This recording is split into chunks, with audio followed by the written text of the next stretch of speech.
¿Sí? ¿Agradecidos con Dios? Amén. Dios es bueno todo el tiempo. Amén. Nada más un anuncio, un recordatorio. Creo que este sábado hay clase de servidores, ¿sí? Así que ya saben, a las 6, de 6 a 7, aquí en el otro edificio. Para más información, comuníquese con el hermano Julio. Amén.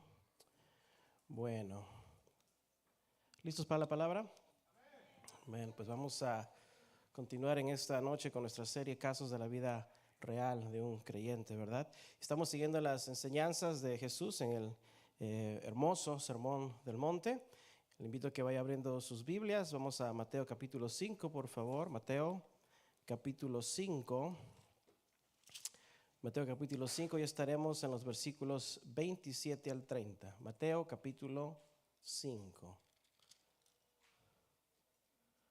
Mateo capítulo 5, versículos 27 al 30. Bueno, desde el versículo 13 de Mateo, ahí capítulo 5, nuestro Señor Jesucristo nos ha estado enseñando acerca de la conducta de un discípulo, la conducta de un discípulo. Entre los versículos 21 al 48 hay una serie de temas que ciertamente son temas o casos de la vida real, ¿sí? Y con cada tema Jesús nos demuestra que la conducta del creyente en el mundo tiene una progresiva influencia. Comienza con el prójimo y se extiende hacia la sociedad y últimamente a la humanidad, a todo ser humano. Y el primer tema que nos habló Jesús es sobre el enojo, ¿sí? El jueves pasado. Existe un enojo justificado, ¿sí? Por las cosas de Dios o por las injusticias, ¿sí? Como la desobediencia o un enojo justificado en contra del pecado, ¿sí? Pero esa reacción no deja o no permite que el sol se ponga sobre su enojo, es decir, no cultiva el enojo en el corazón, ¿sí? Ese es el enojo justificado. Pero también existe comúnmente más el enojo injustificado, ¿sí? Y es donde allí podemos dar lugar a la paciencia, al amor, a la misericordia, a la comprensión, a la mansedumbre, ¿sí? Para no enojarnos injustificadamente y no darle lugar al diablo para mantener nuestro corazón puro. Amén. ¿Cuántos practicaron eso la semana pasada? ¿Se enojaron menos? Sí. Todavía estoy enojado, pastor. Muy bien. Sí. Porque Jesús nos enseñó que guardar el enojo en el corazón o cultivar el enojo es muy peligroso, ¿sí? Porque eso nos lleva al rencor y el rencor al odio y el odio a la furia o la ira y la ira a la violencia y la violencia cultivada en el corazón nos lleva o nos puede llevar al homicidio, ¿sí? Entonces Jesús no estaba tan interesado en el acto externo del homicidio, en este caso según la ley, como estaría mucho más interesado en el acto interno del corazón, ¿sí? Porque en este caso el que cultiva el enojo en el corazón ya es culpable de juicio, ¿sí? Y el tema de hoy es también un grave problema, no solo en el mundo, sino en la vida de todo creyente, sobre todo cuando lo cultiva en el corazón. Y este tema es un tema de la vida real que ha destruido muchas vidas, matrimonios, relaciones, ha destruido ministerios, ha destruido iglesias, y de la cual no podemos permitir que ni una semilla de este acto caiga en el corazón y germine para brotar frutos, porque es uno de los muchos frutos prohibidos que trae destrucción y consecuencias de muerte espiritual. Y es el tema que Jesús trata en esta porción. La codicia, o más conocido como la lujuria del corazón. Vamos a ver qué dice Jesús al respecto de este fruto prohibido. Vamos a leer en Mateo capítulo 5, versículos 27 al 30. Sígueme ahí usted, por favor, en la palabra de Dios. Dice Jesús: oísteis que fue dicho, no cometerás adulterio. Pero yo os digo que cualquiera que mira a una mujer para codiciarla, ya adulteró con ella en su corazón. Por tanto, si tu ojo derecho te es ocasión de caer, sácalo y échalo de ti. Pues mejor te es que se pierda uno de tus miembros y no que todo tu cuerpo sea echado al infierno. Y si tu mano derecha te es ocasión de caer, ¿qué vas a hacer? Córtala, dice, y échala de ti, con la otra mano que te queda, ¿verdad? Pues mejor, eso no pensamos, ¿verdad? ¿Y con qué mano la voy? Pues con la que te queda, por eso dijo la derecha. Y échala de ti, pues mejor te es que se pierda uno de tus miembros, y no que todo el cuerpo sea echado al infierno. El problema de la codicia o la lujuria es la raíz de todo adulterio. Vamos a orar antes de continuar. Es un tema muy serio. Vamos a pedir que el Señor nos ayude en esta noche. Oremos. Padre eterno, gracias, Señor Padre. Tu palabra es tan llena, Señor, de riquezas y de sabiduría. Padre, tú conoces todo, nada se escapa, Señor, de tu cuidado, de tus pensamientos. Tú lo sabes todo, tú lo conoces todo, Señor. Y gracias, Padre, porque todo el consejo de tu palabra es bueno, es santo, Señor, es reverente, digno de ser escuchado, digno de ser atendido y sobre todo digno de ser seguido. Gracias, Padre, por esta noche. Bendícenos con tu palabra, Señor, y que tu palabra limpie nuestro corazón y nos ayude, Padre, a que cada día, Señor, perfeccionemos este templo del Espíritu Santo conforme a la imagen de Jesucristo. Gracias, Señor, en el nombre de Jesús. Y la iglesia dice, perdón, amén. Y la Biblia también dice amén. Este tema del adulterio se conecta muy bien con el tema anterior del homicidio, porque ambos son partes de los 10 mandamientos, ¿sí? Yo digo, si son parte de los 10 mandamientos, sabemos que son temas muy importantes, ¿sí o no? ¿Sí? Muy importantes para Dios y sobre todo muy importante para nosotros. El adulterio en la Biblia no solo es usado para hablar acerca de la infidelidad en el matrimonio. La palabra adulterio también se usa metafóricamente para las personas que son arrastradas por la idolatría. Porque en ambos casos existe la seducción o la atracción. Y en ambos casos el adulterio es el acto de ir detrás de algo o de alguien, ¿sí? Entonces ambos encajan muy bien, tanto en referencia como nuestra vida con Dios, como en el acto de la infidelidad. Ahora, Dios considera este acto de infidelidad, de ir tras otras cosas o personas, como algo muy peligroso, algo ciertamente muy destructivo. Tanto así que Dios puso el significado de este acto de infidelidad en más de un mandamiento. Porque nada más nos enfocamos en ese mandamiento que dice no cometerás adulterio. Pero si ponemos atención, el mandamiento número 1 dice no tendrás que dioses ajenos delante de ti. Es decir, ir detrás de otros dioses ajenos, obviamente, que no sea, ir detrás de otros dioses que no sea Dios, es idolatría. O sea, es infidelidad a Dios. Es un adulterio espiritual en contra de la persona de Dios. Ahí está en el primer mandamiento, ¿sí? Ahora, si se dan cuenta, los primeros 4 mandamientos tienen que ver con Dios. Y los últimos 6 tienen que ver con el prójimo. De ahí que el amor, dice de Dios, Jesús dice que el amor se cumple, ¿sí? Cumple ambos propósitos, de amar a Dios como a tu prójimo, así como a ti mismo. Entonces, existe primero esa infidelidad a Dios. Ahora, en el 7º mandamiento, Dios pone este acto de infidelidad en contra del prójimo, diciendo, no cometerás, ¿qué? Adulterio, ¿sí? Pero este acto de infidelidad en los 10 mandamientos no termina allí, sino que Dios añade al 10º mandamiento, y creo que le añade un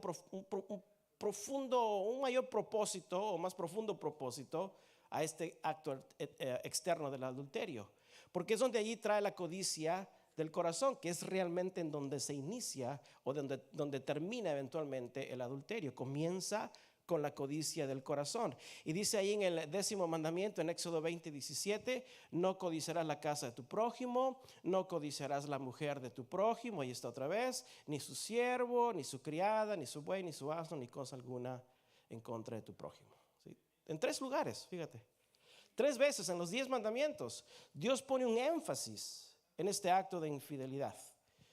Y usa las palabras idolatría, adulterio y codicia.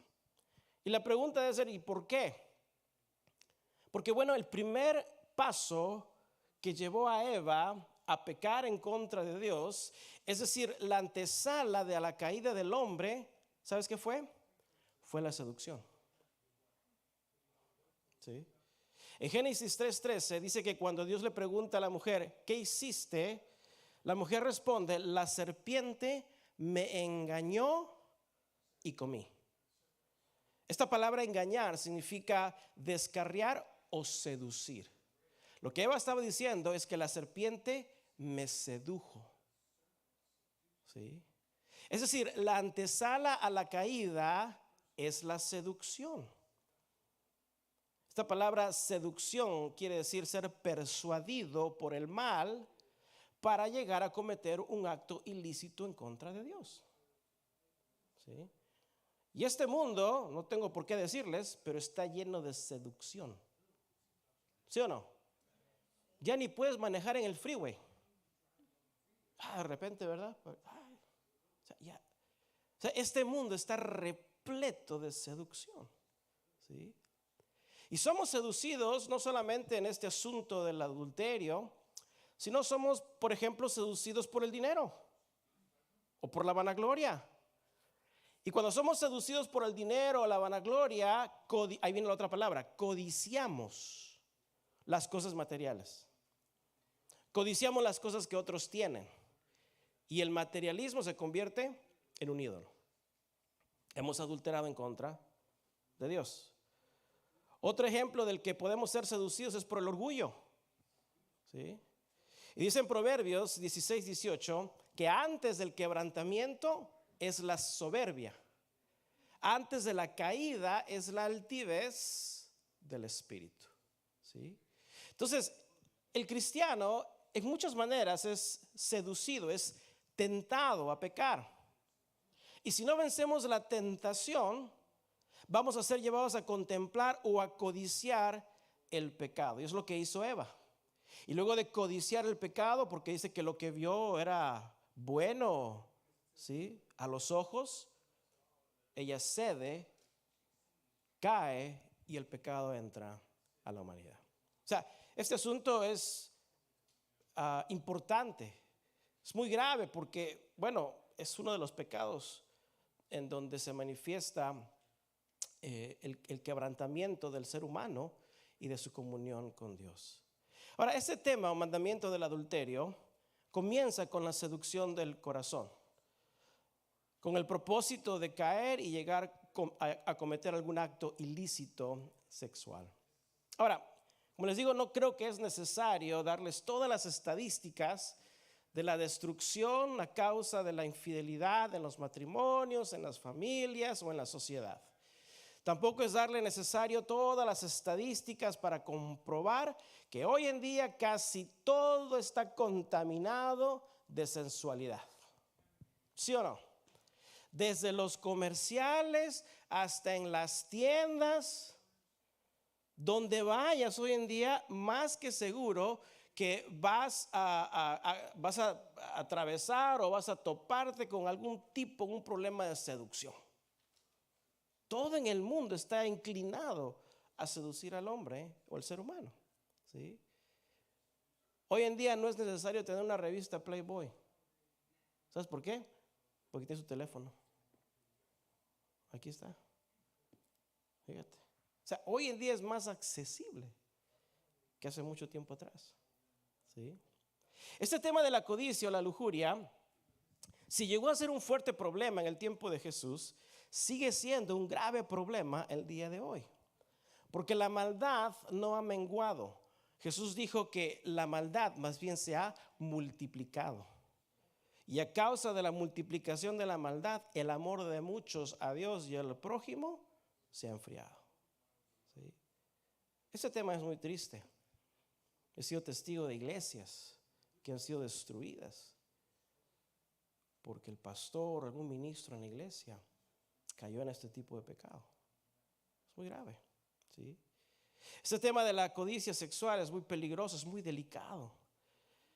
Y creo que la mayoría de nosotros en nuestras vidas aún de chicos, antes y aún después de Cristo, hemos sido expuestos a este tipo de codicia sexual. Todos, hombres y mujeres. ¿Sí? Sea que haya sido el compañero de la escuela que te mostró la revista, ¿sí? O lo viste en un comercial, o sea que hayamos sido atraídos y seducidos, dice la Biblia, por nuestra propia concupiscencia o por nuestro propio impulso o intenso deseo de lo prohibido.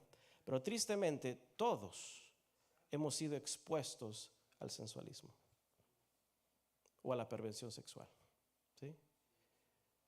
Ahora, ¿qué significa esta palabra codiciar? Vamos a definir esta palabra, codiciar. Codiciar significa, ahí te va la definición, tener un deseo impetuoso, impulsivo, ¿okay? Tener un deseo impetuoso, impulsivo, deleitado, y lo más importante es la palabra que sigue, y desordenado. ¿Okay? Tener un deseo impetuoso, impulsivo, deleitado, desordenado de tener algo sin prestar atención a las leyes de Dios. Y aquí no nada más estamos apuntando al adulterio. Ya les expliqué que hay muchas otras maneras de caer en la codicia, ¿sí? Pero es tener un deseo impetuoso, impulsivo, deleitado, desordenado, de tener algo sin prestar atención a las leyes de Dios. Todo tipo de codicia es un pecado. Todo tipo de codicia. No vamos a marginar nada más este asunto. Todo tipo de codicia es un pecado. ¿Por qué? Porque es una manera desordenada de obtener las cosas, ¿sí? Por eso es importante que reconozcamos que antes de la caída es la codicia y antes de la codicia es la seducción. Somos seducidos, tentados antes de codiciar y eventualmente la codicia del corazón nos lleva a caer, ¿sí? Ahora, Dios considera estos actos de codicia y de seducción que terminan en el adulterio no solo como muy peligrosos para la vida espiritual del hombre, sino también para la vida familiar y social del ser humano. Creo que aproximadamente 40-50% de los matrimonios que se divorcian es precisamente por razón de infidelidad. Es un grave problema, ¿sí? Entonces, este tipo de pecado es muy destructivo, no solo para el núcleo familiar, sino también para la sociedad. Y en el tiempo de Jesús, para los judíos, era un gran problema, no solamente en lo matrimonial, en lo social, sino también en lo económico. Tanto así que bajo la ley, así como el homicidio, el que cometía adulterio se le demandaba la muerte. Así de severo. De los dos, el hombre y la mujer, se le demandaba la muerte. Ahora, tú dirás, pero si matan al adúltero, que en aquellos tiempos sería el único proveedor de la casa, pues no hubiera eso afectado la economía o el sistema social. No, es que para Dios el punto de castigar a los adúlteros con la muerte era simbolismo también de sacar el pecado de Israel.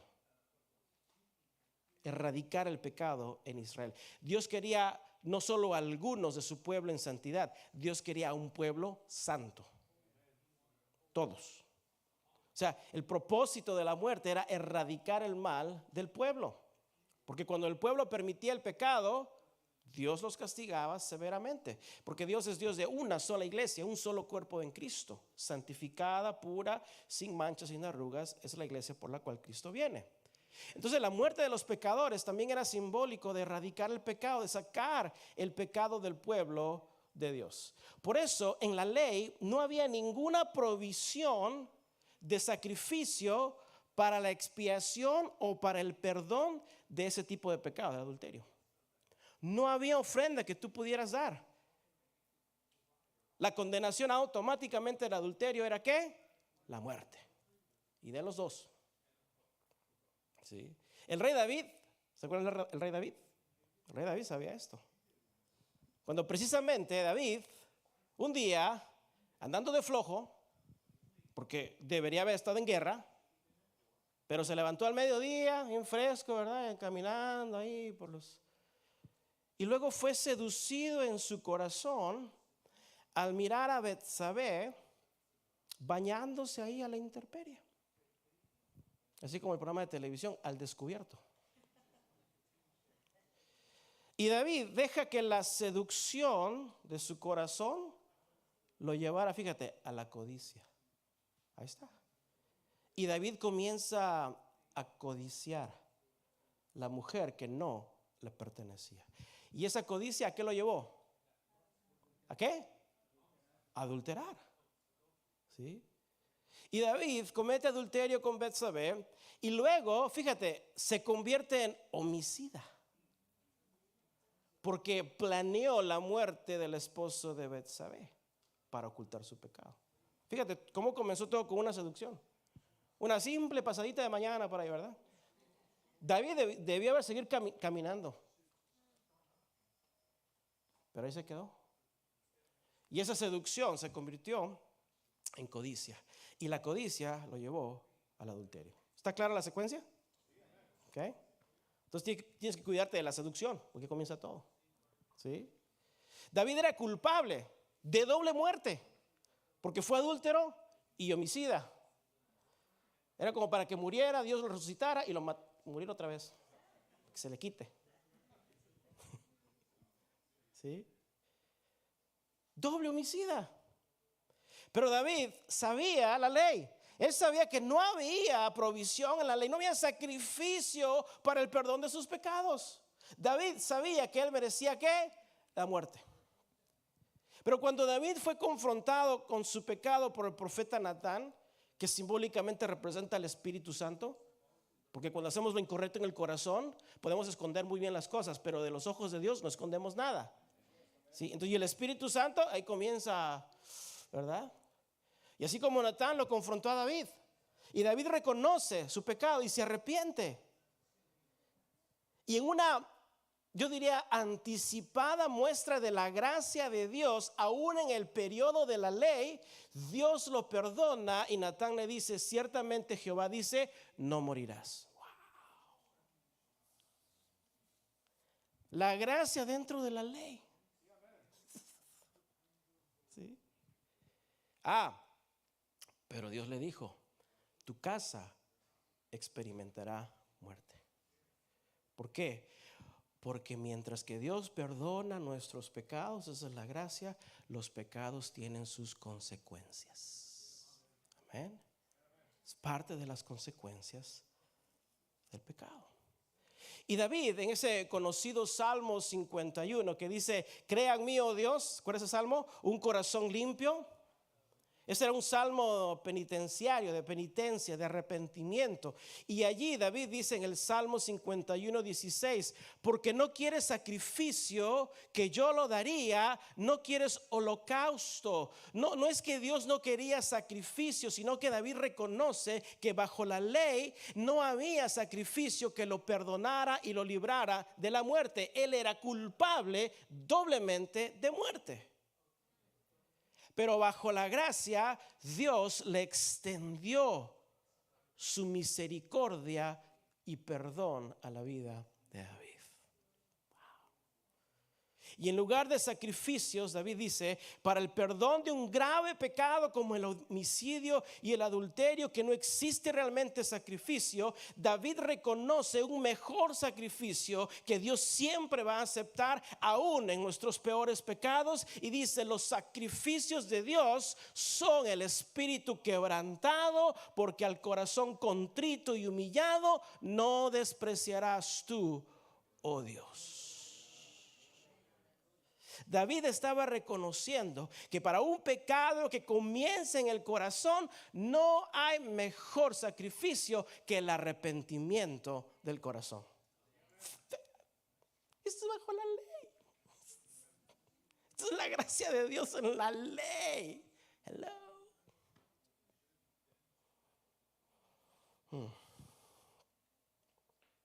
Un corazón contrito. ¿Se acuerdan esas bienaventuranzas? Un espíritu pobre, humilde, necesitado del perdón de Dios. Ese es un corazón que Dios nunca despreciará. ¿Sí? Ahora, esta era la demanda de la ley.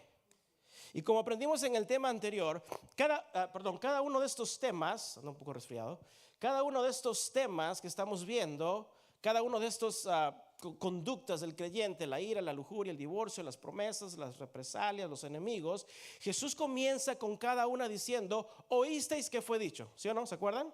¿Sí? Usa alguna variación de eso. Oísteis que fue dicho. Pero inmediatamente de eso Jesús dice, pero yo digo. ¿Sí?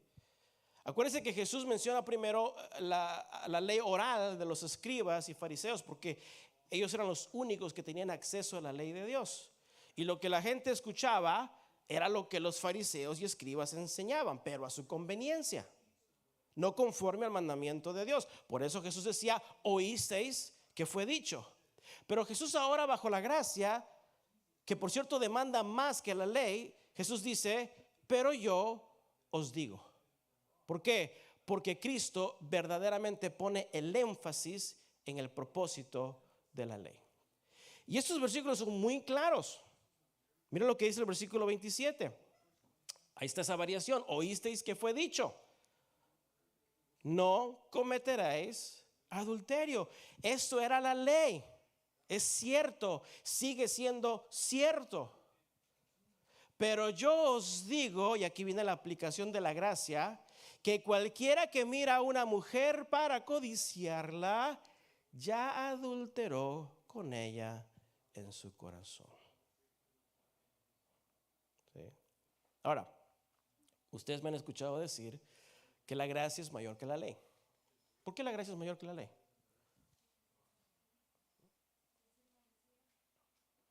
Sin merecer, sí, sin merecer. Es un regalo, sí. ¿Qué más? ¿Por qué la gracia es mayor que la ley?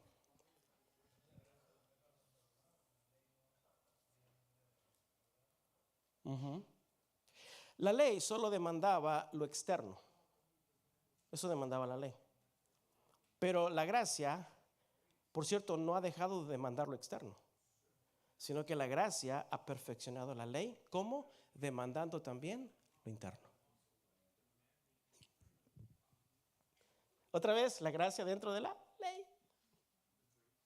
Yo no sé por qué se hacen bola, ¿verdad? Con la gracia y la ley. Está simple. ¿Sí? Por eso la ley demandaba una porción, como el diezmo. Pero la gracia, ¿qué demanda? Todo. Pero pastor, ¿cómo es que la gracia demanda todo? ¿Cómo es que la gracia es mayor que la ley? Te voy a dar un ejemplo.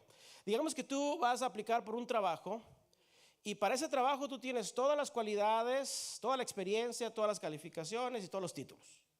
¿Sí? Y hasta vas y demandas salario, porque es lo que vales. ¿Sí? Y te dan el trabajo. Te lo ganaste. Te lo dan por tus méritos. Pero si en ese trabajo luego comienzan a querer ponerte más demandas, ¿tú qué vas a decir? No. O sea, tú vas a sentirte con todo el derecho de decir no. ¿Por qué? Porque por ley no aceptaste ese trabajo bajo esas condiciones. Y sacamos la tarjeta y ¿verdad? No, aquí está mi contrato. O sea, el derecho, las condiciones con las que aceptas ese trabajo, pone un límite a tu entrega laboral. Te sientes con todo el derecho. Nada más trabajo el 10%. ¿Sí? Pero digamos que aplicas al mismo trabajo, pero no tienes estudios, no tienes experiencia laboral, no tienes ninguna calificación o cualidad. Es más, hasta tienes un récord criminal. ¿Pero qué crees? Te dan el trabajo. Por gracia. ¿Estamos? Pregunta, si te dan un trabajo por gracia, bajo esas condiciones que no te lo merecías, pregunta, ¿tendrás algún derecho de decir no si te piden hacer algo más? ¿Qué derecho tienes? Ninguno. El trabajo te lo dieron por gracia. ¿Sí? Lo que vas a hacer, lo vas a hacer por agradecimiento. ¿Sí? Y como en la condición que estabas no merecías ser contratado, el trabajo que te fue dado por gracia se convierte en una mayor demanda, muchas veces sin límites. ¿Por qué? Porque no te lo merecías. A comparación del trabajo que te fue dado con derecho, este trabajo por gracia tiene más demandas. Este trabajo es mayor que el de la ley. ¿Por qué? Porque no teníamos ningún derecho de tener ese trabajo en primer lugar. Así es con la ley y la gracia de Dios. Bajo la ley, aquí. Los fariseos, los escribas se sentían con privilegios porque cumplían con la ley. Pero bajo la gracia, Cristo demandaba el corazón, todo. ¿Okay? Entonces, regresando a lo que dice Jesús, los fariseos y escribas solo se enfocaban en las limitaciones de la ley. Ellos decían, bueno, mientras yo no cometa adulterio físicamente, pues estoy bien delante de Dios. Igual con el homicidio, pues yo no he matado a nadie. Igual con el adulterio. Pero Jesús viene para decir que bajo la gracia, Dios no solo considera lo externo del ser humano, la acción, sino que Dios también considera muy importante la intención del corazón, lo interno de nuestro corazón. Y ese era el problema con los legalistas del tiempo de Jesús. Ellos solo consideraban ser rectos delante de Dios porque en lo externo eran santos. Voy a hacer una aplicación de esto. ¿Me puedes ayudar, hermano, a levantar esta escalera? ¿Puedes ponerla aquí? Voy a usar esta escalera como un ejemplo. Está fuerte, hermano. Sí. Sí, eso. Gracias. ¿Estás seguro? Creo que sí. ¿No me voy a caer? No. Bueno. Esta escalera, nada más lo voy a mostrar para que lo vean, luego lo volteo. Esta escalera tiene unos stickers aquí, ¿sí? Esta etiqueta advierte al usuario de que si tú llegas a subir más de cierto escalón, es muy peligroso, te puedes caer. Y definitivamente no te puedes parar aquí, porque vas a perder el equilibrio, ¿sí? O la escalera va a perder su equilibrio y te vas a caer, ¿sí? Yo también estoy fuerte porque ves. Entonces, los judíos pensaban que la parte más alta de esta escalera sería pecado. O sea, mientras ellos no llegaran a esta parte de peligro, pues estaban bien, ¿sí? O sea, mientras no pase esta línea de los escalones que dicen de aquí para arriba hay peligro, ellos decían, estamos bien. Ahora, hablando moralmente, muchos piensan que mientras no cometan el acto físico del adulterio, estoy bien, ¿sí? Mientras nadie sepa, puedo jugar con la escalera de la lujuria y puedo subir y bajar. Y mientras no pase de este escalón que es peligroso o llegue al adulterio, I'm good. Estoy bien. Hay cristianos que así piensan. Y juegan con la escalera ahí como changuitos, ¿verdad? Sube y baja de la lujuria. ¿Sí? Y dicen, mientras no pase esa línea, estoy bien. Pero Jesús llega y le quita esta etiqueta a la escalera y le pone otra que dice, extremo peligro. En el momento que pones el pie en el primer escalón, ya estás en peligro de poder caerte. Jesús estaba diciendo, no, esto no solo es pecado, toda esta escalera representa el pecado del adulterio y cualquier otro pecado. Porque el más mínimo paso al primer escalón y ya corres peligro, ya has pecado. Me voy a subir para hacer un ejemplo. No saquen el teléfono para decir, ay, ¿sabe que el pastor? De acá se ven bien, ¿ah? De aquí me veo muy alto. Así es el pecado, te levantas luego. O sea, ellos decían, mientras no llegue a pisar aquí o hasta aquí arriba, estoy bien con Dios. Estoy justificado delante de Dios. Porque la Biblia dice, el mandamiento es no adulterarás. Pues yo no tocaba a nadie. Pero Jesús dice, en el momento que comienza la seducción y comienzas a codiciar, ya has puesto el pie en el primer escalón. Y todo esto es pecado. Por lo tanto, ya has ¿qué? Pecado.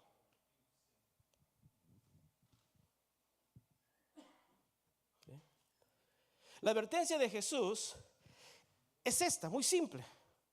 Que no se te ocurra poner el primer pie de la seducción o en el primer escalón. Porque las acciones del adulterio no comienzan en el acto, allí terminan, pero comienzan en el corazón. ¿Sí? Ahora, hermano, ¿puedes guardarla? Por allá la pones. No te vas a caer, ¿eh? Ten cuidado con el pecado. No te subas. No. Hermano. Ese hermano es fiel. Gracias, hermano. Ahora, déjeme decir otra cosa. Ni Jesús ni la Biblia dice que la sexualidad es mala. Es más, Dios creó el sexo. Como hay muchos santos aquí. Yo diría amén. Amén. Gloria a Dios. Dios creó el sexo. Y puso ese deseo natural en el hombre y la mujer para esa satisfacción. Pero, aquí va el gran pero, jóvenes, bueno, para todos ustedes. Pero lo creó con un orden divino. Dentro y únicamente dentro del matrimonio. ¿Sí? Y lo creó principalmente para la reproducción de la humanidad. Porque Dios le dijo a Adán y Eva, multiplicaos, ¿verdad? Fructificaos y multiplicaos. Algunos lo toman muy literalmente. La tierra está bien multiplicada, ¿verdad? Pero bueno.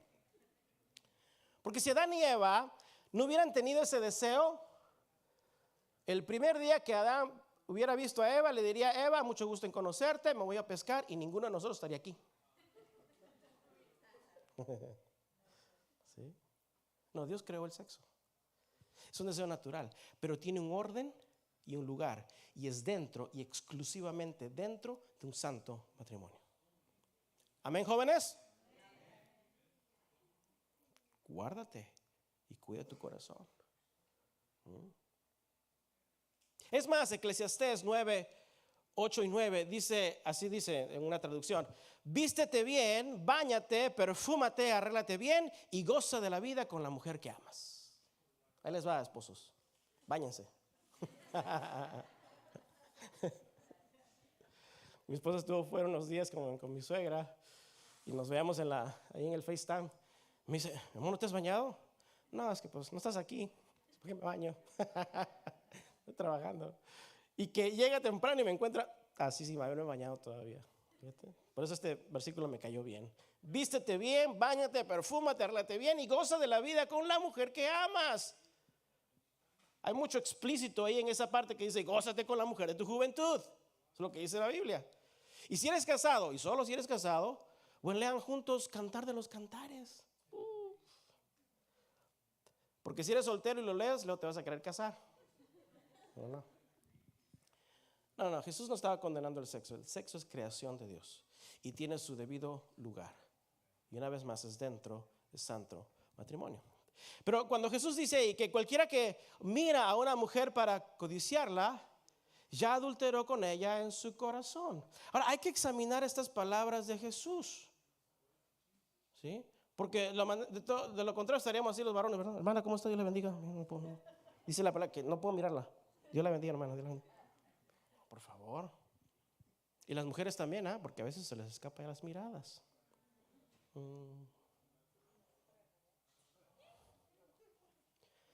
Porque ya con la liberación feminista, ¿verdad? Quieren tener los mismos derechos que los varones. Yo también voy a mirar.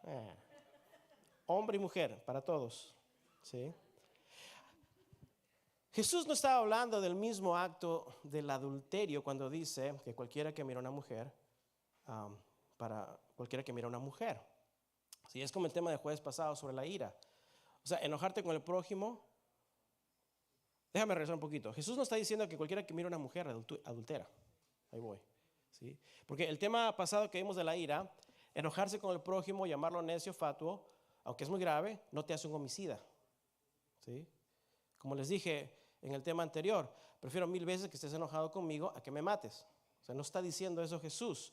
Jesús está refiriendo al acto que nace, ahí le va, y se cultiva en el corazón, que lleva a la persona al homicidio. O es el acto que nace en el corazón de cultivar la codicia, la lujuria, que lleva a la persona eventualmente al adulterio o a tener relaciones sexuales ilícitas fuera del matrimonio. Jesús está refiriendo en dónde comienza el adulterio y dónde termina. Jesús en el versículo 28, pero yo os digo que cualquiera que mira a una mujer o cualquier mujer que mira a un hombre, ¿sí? Por la liberación feminista, ¿sí? Dice, para codiciar, ahí está la clave, ya adulteró con ella en su corazón. Aquí hay 2 palabras muy importantes para entender lo que dice Jesús, ¿sí? Para no poner el pie en el primer escalón. La palabra mirar y codiciar. Jesús no dice que mirar a una mujer ya es adulterio. No estaría, les digo, ¿verdad? No. Pero el que la mira para codiciarla, Jesús dice, ya adulteró en el corazón. ¿Qué vino primero, la codicia en el corazón o el mirar? No, la codicia en el corazón. Es lo que está diciendo Jesús. Lo que primero viene es la codicia del corazón. Porque esa mirada ya no es una simple mirada. Esa mirada tiene otra intención. Ya nació en el corazón, ¿sí? O sea, lo que Jesús dice es que el adulterio del corazón, cuando el corazón ahí comienza a codiciar, esa mirada ya no es una mirada regular, es pecado, ¿sí? Es la mirada que ahora se define como una mirada que contempla, que es intensa hacia otra persona, porque el corazón ya ha cultivado la codicia, ¿sí? El apóstol Pedro describe muy bien este corazón. Apunte 2 de Pedro 2:14. 2 de Pedro 2:14. Mira cómo lo pone el apóstol Pedro. Dice, tienen los ojos llenos de adulterio. Wow. 2 de Pedro 2:14. Tienen los ojos llenos de adulterio. No se sacian de pecar. Ahí está describiendo el corazón adúltero. Seducen a las almas inconstantes. Es decir, estas personas que algunas veces se meten a la iglesia. No vienen por Dios, vienen para buscar a las mujeres. Y también hay mujeres que vienen a buscar a varones, no se hagan. ¿Sí? Y vienen ya con ese corazón seductivo, ese corazón adúltero, seduciendo, dice, las almas inconstantes. Es decir, a las almas, a las personas, hombre, mujer, que andan ahí en las nubes, ¿verdad? Ay, puro amor, puro amor. Y he visto hermanos, no en esta iglesia otra vez, pero he visto hermanos que cuando abrazan a las hermanas, uy, con qué amor las abrazan. Y no se despegan.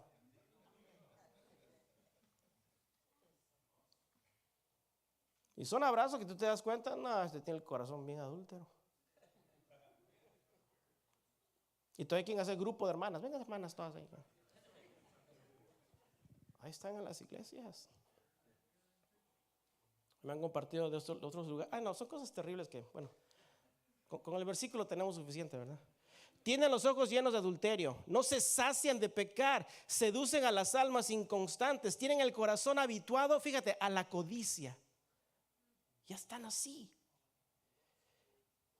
Y Pedro dice, y son hijos de maldición. Ay, ay, ay. Ahora, en esta palabra mirar, no hay que ser dogmáticos al respecto, porque todos miran, ¿sí? Pero Dios sabe con el corazón con el que mira, ¿sí? Es más, un ciego no tiene necesariamente que ver para adulterar en el corazón. Con la pura imaginación es suficiente. ¿Sí o no? con la pura imaginación es suficiente para codiciar y llegar al adulterio del corazón. Lo que Jesús está diciendo es que no es la mirada que condena, es la intención del corazón y si hay codicia o seducción en el corazón. Ahí está el problema. Ahí está el problema. Quizás hayas escuchado por ahí decir, la primera mirada no está mal. ¿Has escuchado eso? Pero la segunda es pecado. ¿Has escuchado? Sí. Una vez un pastor dijo eso a un grupo de jóvenes. Y un joven se levantó y le pregunta, pastor, ¿usted dice que la primera mirada no está mal? El pastor dijo, sí. Y luego el joven le vuelve a preguntar, ¿y la segunda mirada sí está mal? Sí, le dijo el pastor. Entonces el joven le dice, ¿y qué tan larga puede ser esa primera mirada? No, pues ya reveló su corazón. ¿Sí o no? Ya se delató porque en su corazón ya estaba ese deseo, ¿sí?, de mirar de otra manera, de dar el pie en el primer escalón. ¿Sí? Pero ver con un corazón, como dice Pedro, que no se sacia de pecar, con un corazón seductivo, habituado a la codicia, es tener ojos llenos de adulterio. Por eso a mí me encanta, me gusta lo que dijo Job. ¿Sí? Tanto para los casados como para los solteros. Job dijo, yo hice pacto con mis ojos. Qué tremendo. Yo hice pacto con mis ojos. En Job capítulo 31, en una versión diferente dice, me he propuesto la norma de no codiciar ni siquiera con las solteras. Yo me puse a pensar en eso. ¿Y por qué las solteras y no las casadas? ¿Sí? Porque Job ciertamente estaba casado. Él sabía que mirar a otra mujer casada para codiciarla sería pecado. Pero en el tiempo que Job vivía, era lícito tener más de una esposa. No les voy a dar ninguna idea, eso es en el tiempo, hoy es. Pero en aquellos tiempos era lícito, era permisible.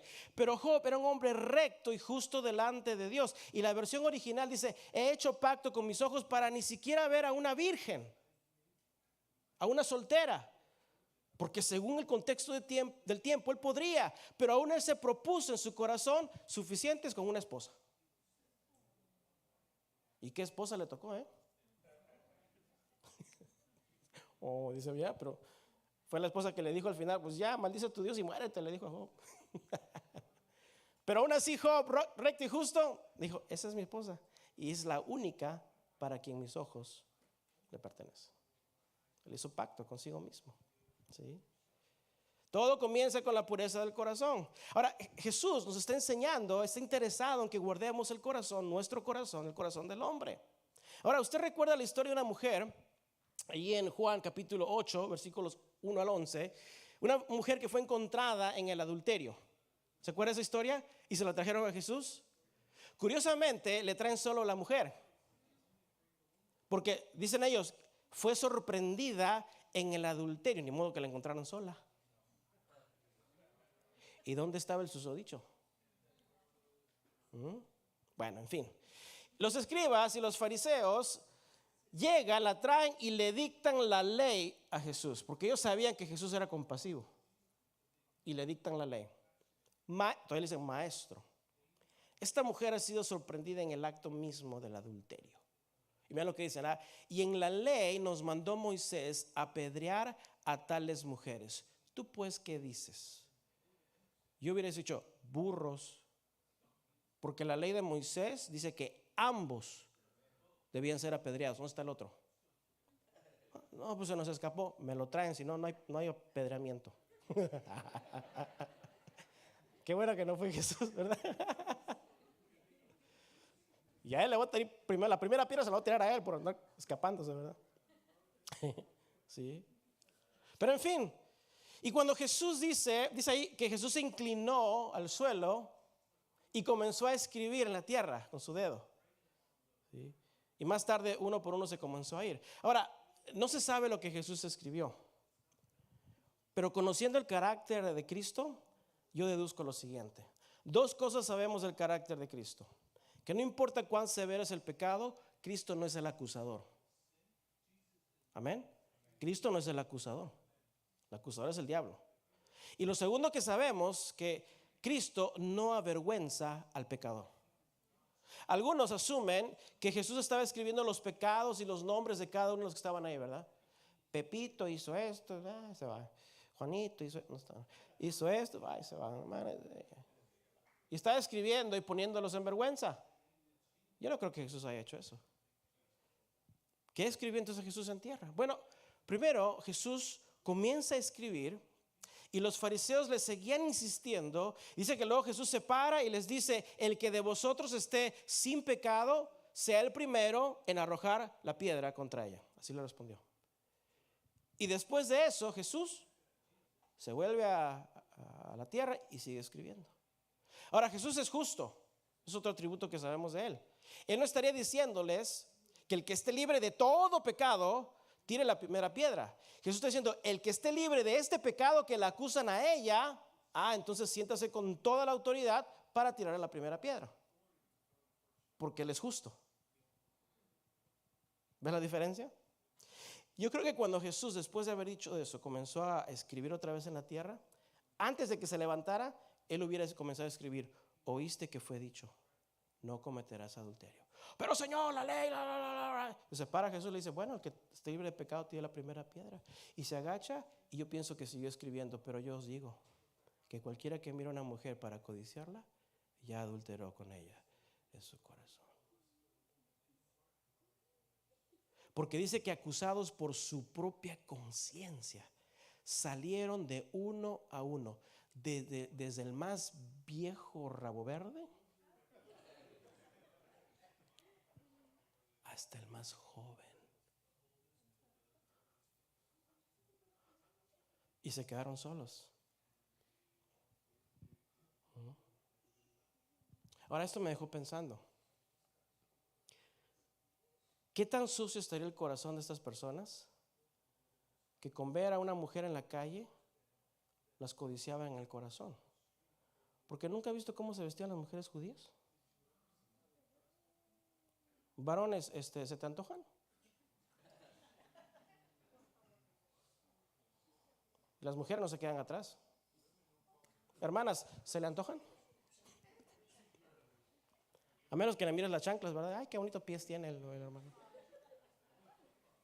O sea, yo digo, ¿qué tan pervertido, desde el más anciano hasta el más joven, tendrían en el corazón esos fariseos y escribas, que ciertamente no era por lo que veían que eran llevados a la lujuria, sino por lo que había en el corazón? Y desde el más pequeño hasta el más viejo sabía que en su corazón habían codiciado. Jesús va directamente al problema. El problema es el corazón, ¿sí? En donde nacen, dice la Biblia, los malos pensamientos, los homicidios, los adulterios, las fornicaciones, los hurtos, los falsos testimonios y las blasfemias. Jesús nos está alertando, ¿sí?, de no poner el pie ni siquiera en el primer escalón del pecado, porque ya estamos expuestos al peligro. Voy a quitar la foto porque no quiero ser de tropiezo para algún hermano. Luego se le antoja un hermano judío, ¿verdad? ¿Y qué solución nos da Cristo? Porque nunca Jesús nos exhorta y luego nos deja ahí, ¿verdad? Sino siempre nos da una solución. Versículos 29 y 30. Ahí les va. Por tanto, diga por tanto, si tu ojo derecho te es ocasión de caer, ¿qué debes hacer? No, que muy cristianos. Sácalo, dice, y échalo de ti, pues mejor te es que se pierda uno de tus miembros y no que todo tu cuerpo sea echado al infierno. Y si tu mano derecha te es ocasión de caer, córtala y échala de ti, pues mejor te es que se pierda uno de tus miembros y no que todo tu cuerpo sea echado al infierno. Déjeme decirle esto, hermanos, y ser bien claros: esto no es literal. Por favor, no me vengan a la siguiente reunión tuertos y mancos en la iglesia, porque te voy a saludar. Ya sé qué pasó. ¿Dónde está tu mano? No, pastor, no. Lo que Jesús está proponiendo, sobre todo a los escribas, a los fariseos, lo que Jesús propone es que todos, pregunta, ¿tú consideras tus dos ojos muy importantes para ti? ¿Voluntariamente te sacarías uno? Pues tienes otro. ¿Tú consideras ambas manos muy importantes para ti? ¿Voluntariamente te cortarías una? Podemos poner un hacha ahí atrás, a ver cuántos cristianos hay. O sea, lo que Jesús propone es que un ojo, una mano, es algo muy valioso como para poder perderlo. Porque si Jesús estaba dando literalmente la solución para dejar el adulterio, que te saques un ojo, te cortes una mano, ¿por qué no le dijo que sacaran los dos y se cortaran las dos manos? Para resolver el problema, ¿verdad? Sí. Es decir, todos consideran un miembro de su cuerpo como valioso y perderlo voluntariamente es, bueno, imposible.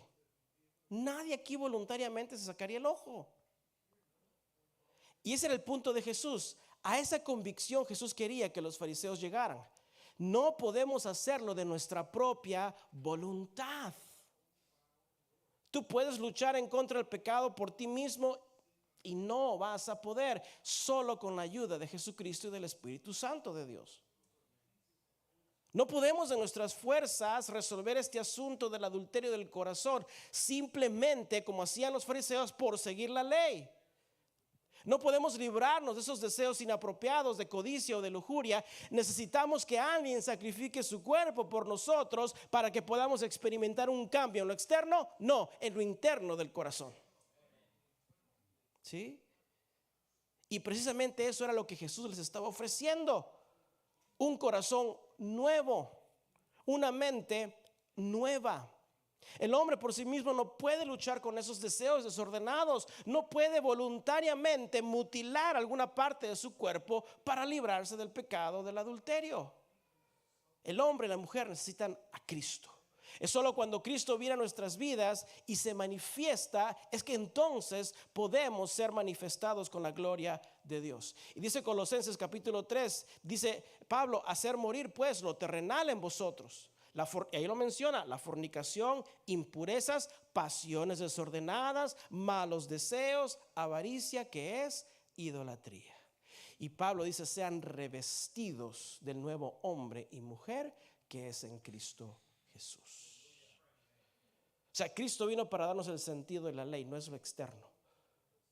Él no vino para cambiar tu moralidad, vino para cambiar tu corazón. Él no vino para hacerte una buena persona, Él vino para hacerte una nueva persona en Jesucristo. ¿Sí? Termino con algunas ayudas prácticas para poder identificar y vencer el pecado de la codicia en el corazón. Primero, ¿cuáles son las características de la codicia? Muy brevemente voy a ir a estos puntos. Ahí tienen los versículos bíblicos, tú los puedes leer después. Número 1, la codicia se presenta como bella, como algo atractivo, seductivo, hermoso, agradable a los ojos, codiciable.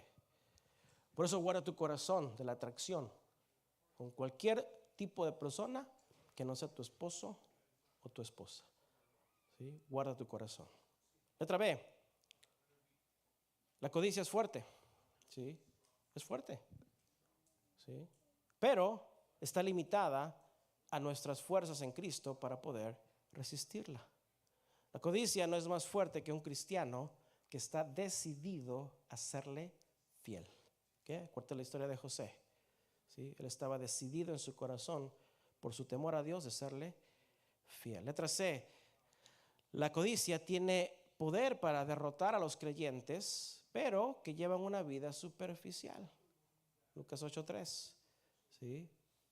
O sea, la codicia se lleva de encuentro a los que se andan durmiendo espiritualmente. ¿Sí? Se los llevan de encuentro. A los que no están activamente en el camino de la fe. Pero un hombre o mujer que camina en el espíritu, no es fácilmente movido o movida. ¿Sí? Letra D, la codicia es algo que siembra duda e ideas extrañas en cuanto a Dios y a su obra. Génesis 3:1-5. ¿Sí? Recuerda que Eva fue seducida con el engaño. ¿Sí? Entonces tengamos cuidado, porque así comienza, ¿verdad? La seducción. Un cristiano, una cristiana, pueden vivir juntos.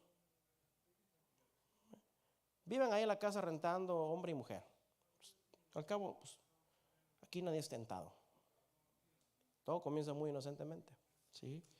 Es más, incluso nosotros firmemente creemos que no es apropiado a veces que un varón cristiano soltero o un casado esté manejando un carro con otra hermana de la iglesia, ¿sí? No es apropiado. Hay que tener cuidado. Sí, nadie es exento, ¿sí? Y hay que ser sabios. Entonces, cuando por ejemplo enviamos a alguien a recoger, siempre 2 o 3 para que haya testigos. ¿Sí? Siempre con cuidado, ¿verdad? Porque el diablo busca, anda dando vueltas buscando por qué hilito jalarle. Y todo lo que él necesita es un hilito para descoser toda la camisa. Ok, letra D. Ya vimos letra D. Letra E. La codicia es débil ante la piedad, es decir, es débil ante la fidelidad a Dios. Segunda de Pedro 2:9. ¿Sí? La codicia se rinde ante el poder de Dios. ¿Sí? Acuérdate una vez más de José. Su temor de Dios lo mantuvo fiel y limpio de corazón en el poder de Dios. ¿Sí? ¿Ya apuntaron todas esas? Se los dejo un ratito. ¿Listos? Vamos a ver entonces cómo vencemos a la tentación y con esto terminamos. Número 1, teniendo el conocimiento que ninguna tentación es invencible. Todo lo podemos en Cristo que nos fortalece. ¿Sí? Creer que nunca vamos a superar alguna tentación es una mentira del diablo. ¿Sí? No hay nada que se nos presente que no podamos vencer en el poder de Dios. Y si estás pasando por alguna prueba de esta naturaleza, no estás solo, no estás sola. Busca un hermano, una hermana madura en la fe, con quien tú puedas confiar y compartir tus luchas. ¿Para qué? Para mantenernos responsables los unos a los otros. ¿Sí? Entonces, si tú, varón, tienes algún problema, ven con mi persona, ve con un líder de la iglesia. Y así lo han hecho algunos, de su propia convicción. Pastor, le confieso esto. Amén, vamos a orar, ¿sí? Y vamos a mantenernos en esa responsabilidad del uno al otro, ¿sí? No estamos en estas batallas solos. Dios ha provisto de una iglesia santa y pura. Letra B, ¿cómo vencemos la tentación? Con el ejercicio espiritual. ¿Cómo? Muy simple, velando y orando para vencer la tentación, ¿sí? Velando y orando. Letra C, ¿cómo vencemos la tentación? Ahora sí aplica lo aprendido. Ahora sí enójate. Enójate contra el pecado. Enójate contra la codicia. ¿Sí?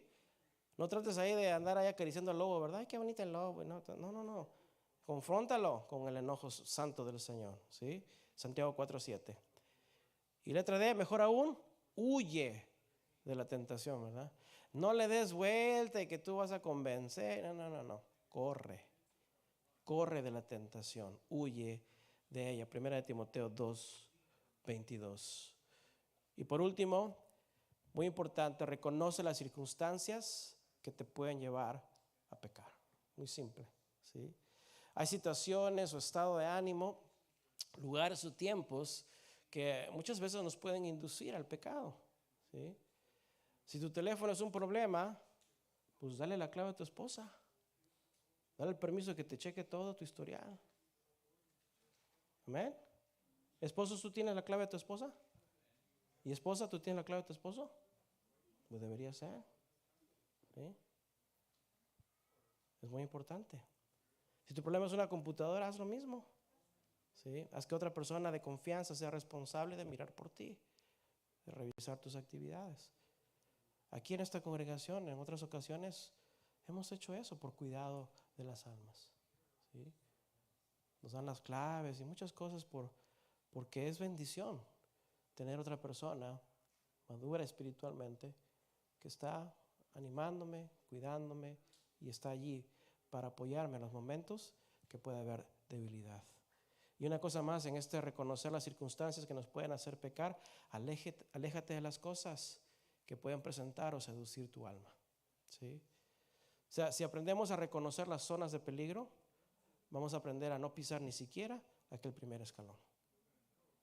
Tenemos que cuidar nuestros corazones. Amén, iglesia.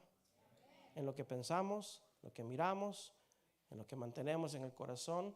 Cristo viene por una iglesia pura, sin arrugas y sin manchas. Ninguno de nosotros, diga ninguno está libre de la codicia. Dile que está a tu lado, no estás libre de la codicia.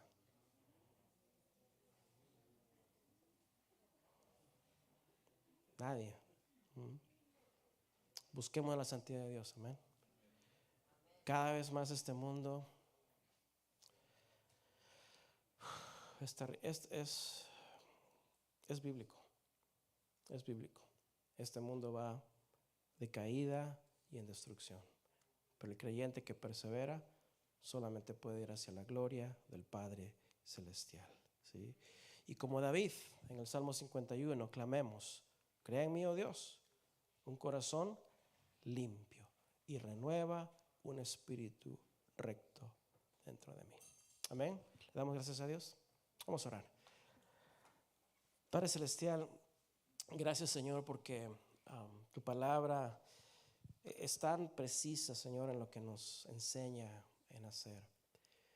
Padre, hablar de este tema, Señor, no es traer condenación a ninguno, Señor, sino que más bien, Padre, es una exhortación, una palabra de ánimo, de conocer, Señor Padre, que bajo tu gracia no hay sacrificio, Señor, mejor que venir arrepentidos delante de ti.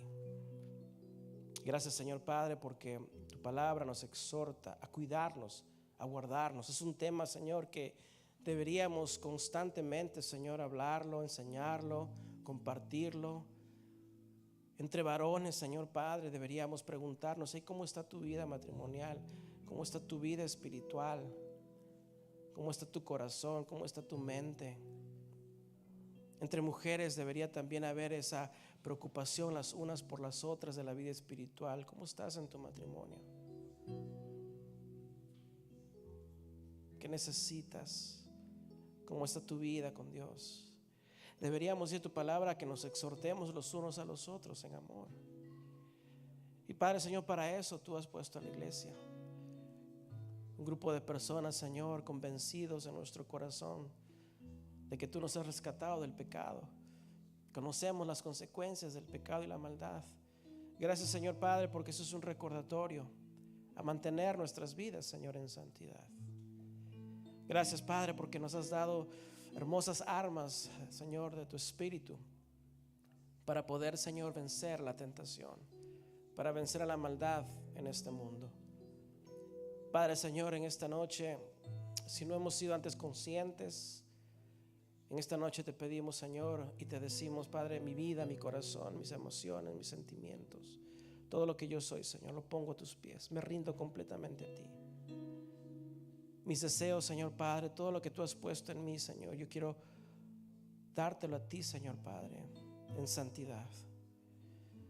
Ayúdame, Señor Padre, a cada uno de nosotros, Señor, caminar en tu Espíritu, Padre, ser advertidos por tu Espíritu.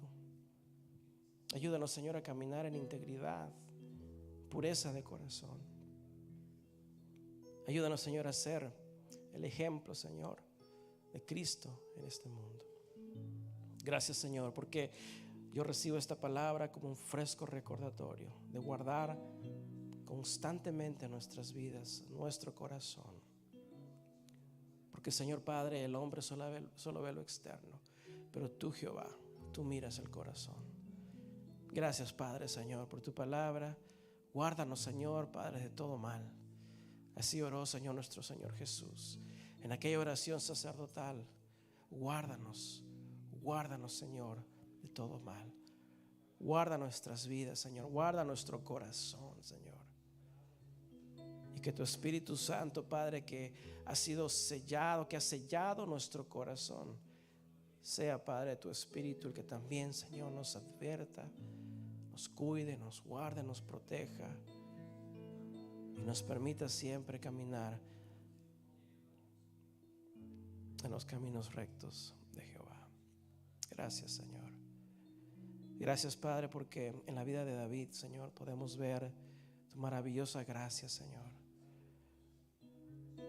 En la vida de David, Señor Padre, vemos, Padre, Señor, un corazón que, a pesar de sus terribles errores, él fue un hombre según el corazón de Dios.